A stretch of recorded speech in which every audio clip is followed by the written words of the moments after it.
أعوذ بالله من الشيطان الرجيم. அஸ்ஸலாமு அலைக்கும் வரஹ்மத்துல்லாஹி வபரகாத்துஹு. அன்பார்ந்த அல்லாஹ்வின் நல்லடியார்களே, அந்த ஏகர்வனின் சாந்தியும் சமாதானம் அனைவர் மீதும் உண்டாவதாக. இந்த உயிரின் விலை என்ன என்று சொன்னால், நிச்சயமாக நம்முடைய வாழ்வை படைத்த இறைவனுக்காக செலவு செய்வதன் மூலம் நாம் எந்த அளவுக்கு வாழ்கிறோமோ அந்த அளவுக்கு இந்த உயிரின் மதிப்பானது கூடுகிறது. அது சொர்க்கத்திற்கானதா அல்லது நரகத்திற்கானதா என்பதை சோதனையாக இந்த உலகத்தை வைத்து, அந்த சோதனையில் வெற்றி பெற்றவர்களை சொர்க்கத்துக்குரியவர்களாகவும் அந்த சோதனையில் தோல்வி அடைந்தவர்களை நரகத்துக்குரியவர்களாகவும் அல்லாஹ் தேர்வு செய்கிறான். அந்த வகையிலே நாம் தேர்வு செய்ய வேண்டிய திருமறை குர்ஆனுடைய வசனங்கள் அல்லது நபிகளாருடைய வாழ்க்கை செய்திகள். உதாரணமாக சொல்ல வேண்டும் என்று சொன்னால், நபிகள் நாயகம் ஸல்லல்லாஹு அலைஹி வஸல்லம் அவர்கள் கூறுகிறார்கள், இன்னமல் அஅமாலு பில் ஹவாதீம், செயல்கள் அனைத்தும் இறுதி முடிவுகளை பொறுத்தே தீர்மானிக்கப்படுகின்றன. நாம் இந்த உலகத்திலே எத்தனை ஆண்டுகள் வாழ்ந்தோம் என்பது கிடையாது. ஒருவருடைய இறுதி முடிவானது எப்படி இருக்கிறது என்பதை வைத்துதான் படைத்த இறைவனானவன் அவர்களுக்கான தேர்வுகளை செய்கிறான். அப்போ இந்த இடத்துல நல்லா சிந்தித்து பாருங்க. சில உதாரணங்களை சொன்னோம் என்று சொன்னால் இந்த உலகத்தில் இருக்கிறதை எளிமையாக நாம் புரிஞ்சுக்கலாம். இன்னைக்கு மக்களிடையே இருக்கக்கூடிய அந்த தவறான எண்ணங்கள் கூட ஒரு சில நிமிடங்களிலே மறந்து போகக்கூடிய ஒரு சில நேரங்கள் எப்போன்னு கேட்டிங்கன்னா, நமக்கு வேண்டப்பட்டவங்களுக்கு ஏதாவது ஒரு ஆபத்திலேயோ அல்லது ஏதோ ஒரு சிரமத்தில் இருந்தாங்கன்னா, பாவமே அவங்க ரொம்ப சிரமப்படுறாங்களே என்று பரிதாபப்படக்கூடியதை நம்ம பார்க்குறோம். அவர் நீண்ட நெடுங்காலமாக நமக்கு ஒரு உறவின் மூலமாக முறிக்கப்பட்டவராக இருந்தாலும் கூட, அல்லது நம்ம நீண்ட நாட்களாக பேசாதவராக இருந்தாலும் கூட, அல்லது நம் உறவில் இருந்த விலக்கியவர்களாக இருந்தாலும் கூட, ஒருவருக்கு ஒரு ஆபத்து வருகிறது என்று சொல்லும் பொழுது அவர்கள் சிரமப்படுகிறார்கள், ஒரு நோய்வாய்ப்படுகிறார்கள், அல்லது ஏதேனும் ஒரு பெரிய ஒரு ஆபத்தில் இருக்கிறாங்கன்னா அவங்க மேல ஒரு கரிசனை வரும். அந்த மாதிரி ஒரு சின்ன செய்தி எடுக்கணும்னா, ஒருத்தர் ஒரு புது வாகனத்தை வாங்குறான்னு வச்சுக்கோம். தனக்கு விருப்பமானவர்களை எல்லாம் அந்த வாகனத்தில் ஏற்றி ஒரு பயணத்துக்கு அனுப்புறாரு. அப்ப அந்த பயணத்தின் போது அந்த வாகனம் மிகப்பெரிய ஒரு ஆபத்திற்கு உள்ளாகுதுன்னு சொன்னா, இங்க இருக்கிறவருக்கு அந்த செய்தி கிடைத்த உடனே அவருடைய உள்ளம் எப்படி இருக்கும்?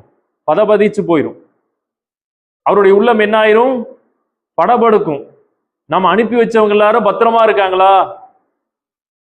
அவங்களுக்கு ஏதாவது ஆச்சுன்னா நம்ம எப்படி தனியா இருக்க முடியும்? அப்படிங்கிற ஒரு படபடப்புக்குள்ள உள்ளாயிருவாங்க. அப்ப அது என்ன காரணம்? ஒரு பொருள் மீண்டும் கிடைக்காது என்பொழுது அந்த பொருளின் மீது ஈர்ப்பு அதிகமாகிறது. அவர் அனுப்பி வைத்த புது வாகனத்துக்கான உதிரி பாகம் கிடைச்சிடும். ஆனா இவர் அனுப்பி வைத்த பிரியமானவர்கள், சகோதரர்கள், தாய், தந்தை, மனைவி, குழந்தைகள், இவர்களுக்கு உதிரி பாகம் கிடையாது. அவர்கள் ஒரு முறை அவர் இல்லை என்று சொல்லி போனால் போனதுதான். அப்ப இந்த மாதிரி ஒரு சூழ்நிலையை மனிதன் நிச்சயமாக தெரிந்து வைத்திருக்கிறான். ஒரு சில உயிர்கள், இந்த உயிர் என்பதை ஒரு முறை இழந்து விட்டோம் என்றால் மீண்டும் கிடைக்காது. அவர்களுடன் நாம் பேச நினைத்தாலும் பேச முடியாது. நம்முடைய வாழ்க்கை அப்படிதான். அப்படி நினைத்து கொண்டிருக்கக்கூடிய மனிதவன் ஒரு விபத்தை பற்றி கேள்விப்பட்ட உடனே இனி அவங்க கூட பேச முடியாம ஆயிருமோ, அவங்க நம்ம கூட பேசாம போயிருவாங்களோ என்று வருத்தப்படுகிறார். பார்த்தீங்களா? இதுதான் ஒரு உயிரின் விலை. திரும்ப கிடைக்காது. ஒரு நேரம் எப்படி ஓடிக்கொண்டிருக்கிறதோ அந்த மாதிரிதான். அப்ப இதற்காக போயிட்டு அவர் ஒரு இறை சிந்தனையாளர் இருக்காரு. இந்த உலகத்தை விட மறுமைதான் சிறந்தது என்கின்ற செய்தியை கேள்விப்படுறாரு. அப்ப போயிட்டு அல்லாஹ்கிட்ட துஆ கேட்க முடியுமா? யா அல்லாஹ், நான் அவர்கள் மீது அதிகமான அன்பு வைத்திருந்தேன். இது நிரந்தரம் இல்லாத வாழ்க்கை. இங்கே என்னால் அவங்க இருக்க முடியல. மறுமையில நான் தௌஹீத் சிந்தனையா இருக்கேன், நான் அன்பு வைத்தவர்கள் என்பதற்காக நீ அவர்களை சொர்க்கத்தில் விடுன்னு சொல்ல முடியுமா? அவர்களுக்குரிய அமல் அவர்களுக்குரியது. அவர்கள் என்ன நன்மை செய்திருந்தாரோ அதுதான் அவங்களுக்கு. இவர் செய்ததை வைத்து அவரிடம் எதுவுமே வாங்கி தர முடியாது. அப்போ இந்த இடத்துல சிந்தித்து பார்க்க வேண்டியது, அவர்களுடைய இறுதி காலகட்டம் எதை வைத்து தீர்மானிக்கப்பட்டது? இந்த உலகத்திலேயே என்னால் அவர்கள் இல்லாமல் வாழ முடியாது என்று சொல்றோமே, அவர்கள் இல்லாமல் நான் எப்படி இருப்பேன் என்று வருத்தப்படுகிறோமே, அவ்வளவு அன்பு வைத்து விட்டோமே, அந்த அன்பு வைத்தவர்களை வெறும் அன்பு வைப்பது மட்டும்தான் நம்முடைய கடமையா? மார்க்க சிந்தனைகளை சொல்லிக் கொடுத்து அவர்களை நேர்வழியில் தக்க வைத்துக் கொள்வது நம் கடமை இல்லையா? என்பதை இந்த செய்தியின் மூலம் நாம தெரிஞ்சுக்கலாம். அப்போ இதுக்கு ஒரு சின்ன உதாரணம் கூட சொன்னோம்னா, நம்ம ஒரு வேலைக்கு செல்றோம், அவங்க கிட்ட போயிட்டு ஒரு முதலாளியை பார்க்குறோம், வேலை செய்யல, வரும்போது சிரிக்கிறோம், சலாம் சொல்றோம், இது மட்டும் செஞ்சுட்டு இருக்கிறோம். இப்ப கூலி வாங்க வேண்டிய நேரம் வந்துருச்சு, எனக்கு கூலியை கொடுங்க, நான் உங்களை பார்த்து சலாம் சொன்னேனே, சிரிச்சேனே, முகப்பத்தா இருந்தேனே அப்படின்னு சொன்னா நம்மளுடைய ஒப்பந்தம் என்ன? வேலை. அந்த வேலையை செஞ்சாதானே உங்களுக்கு கூலியை கொடுக்க முடியும். நீங்க என்ன பார்த்து சிரிச்சீங்கிறதுக்காகவும் இல்ல நீங்க என்கிட்ட இந்த சலாம் சொன்னீங்கிறதுக்காக உங்களுக்கு நான் சம்பளம் கொடுக்க முடியுமா? அப்போ ஒப்பந்தத்தை நிறைவேற்றுவீர்களா அப்படிங்கிறதா செய்தி. அப்ப இந்த இடத்துல நாம் சிந்திக்க வேண்டியது, ஒப்பந்தத்தை நிறைவேற்றக்கூடியவர்களா நாம் இருக்குமா? நம்முடைய சிந்தனை எப்படி இருக்க வேண்டும்? நம் குடும்பத்தாரை நம்ம இந்த நரகத்தை விட்டு பாதுகாக்கக்கூடிய அளவுக்கு இறை சிந்தனையில் சொல்லப்பட்ட வகையிலே நம்முடைய கடமைகளை நிறைவேற்றுறோமா? இப்படி சிந்தித்து பார்த்தோம் என்று சொன்னால் இந்த உலகத்தில் நாம் அடைந்திருக்கக்கூடிய தோல்விகள் நாம் அறிந்து கொள்ளலாம்.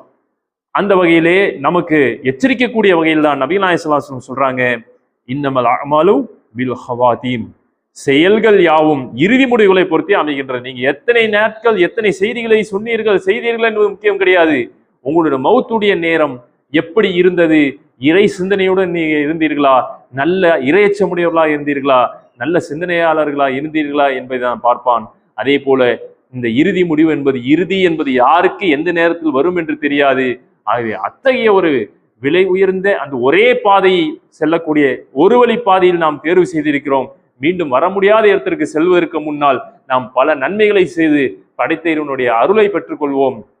அத்தகைய இறைவனுடைய அருளை பெறக்கூடிய ஒரு வரிசையிலே உங்களை மன்னி வல்ல ரஹ்மான் ஆக்கி அருள்வானாக என்று பிரார்த்தித்துக் கொண்டவனாக இந்த உரையை நிறைவு செய்கிறேன். வாஹிர் தாவனான அல்ஹம்துலில்லாஹி ரப்பில் ஆலமீன்.